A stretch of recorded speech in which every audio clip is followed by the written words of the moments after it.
Through the generous contribution of Dr. Lewis's family, we're very fortunate to be able to share with you these timeless recordings of Dr. M. W. Lewis, a self-realized American yogi.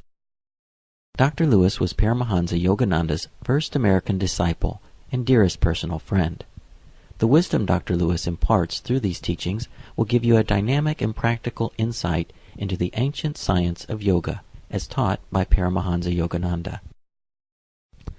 This lecture's title is Balancing Your Life and was delivered in San Diego, California on March 22, 1959.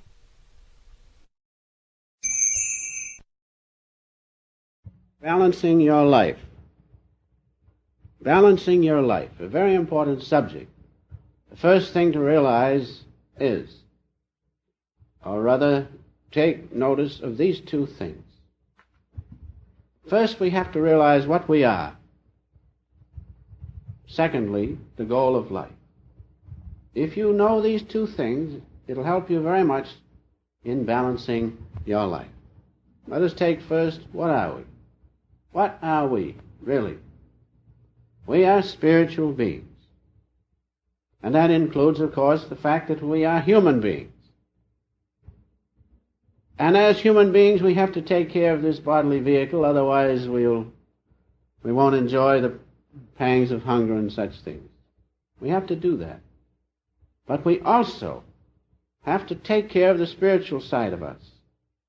Because, as I have said, we are spiritual beings. That's the most important part, and that's the part which we must understand. The illustration of sleep is the greatest argument in favor of taking care of the spiritual side of us. We have to sleep.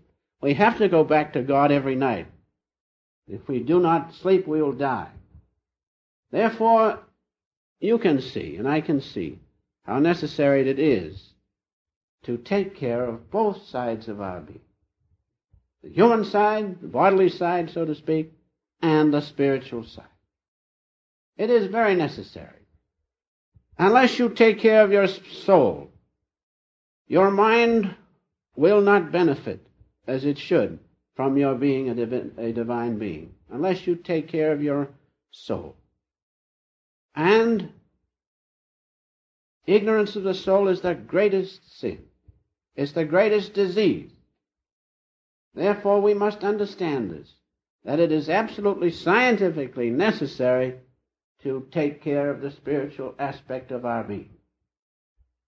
Our Master has put it in wonderful words, which I like to read from time to time, when he says, body and mind and soul are interrelated. He often pointed out, meditation is the greatest thing. Meditation is the greatest thing for body, for mind, and for soul. If through meditation you attain oneness with God, attunement with Him, everything works better. Even the medicine which you take will work better. And all things are harmonious because the soul is what we truly are. That's the eternal part of us. So he goes on to say, you have a duty to the body, keeping it fit, a duty to the mind, developing its power, and a duty to the soul. Daily meditation on the source of your being. If you fulfill your duty to the soul, and this is very important, body will benefit too. But if you neglect the soul, eventually body and mind will suffer. You cannot afford, I cannot afford, to neglect the soul. You cannot afford to neglect your heritage as a child of God. Because even though you have perfect health and wealth, and the ignorance of the soul is there, of what use is it to you? And so that's what we are, and that's what we should never forget. Now the goal of life is to know God and return home to our home of cosmic consciousness. Our Master has said it in this way.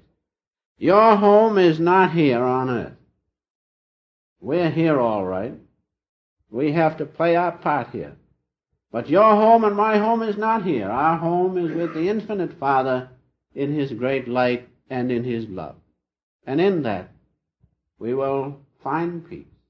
He wants us to play our part well, as Master always says, but the greater part of us is to be with him in our home of life.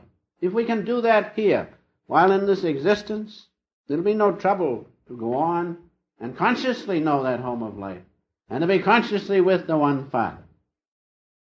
That's what the goal of life is. What we are, I have told you. The goal of life is not to be satisfied with what this world will give us in this life here, but to be only satisfied when we know God. Knowing him, then we will know our home of life. Now, love is the great balancer. Love is the great balancer of our existence. That's why in Matthew we read about the two greatest commandments. Thou shalt first love the Lord thy God with all thy strength and with all thy might. And secondly, thy neighbor as thyself. Love is the balancer. On these two commandments hang all the law and the prophets. All the law includes the law of balancing your life without question of a doubt.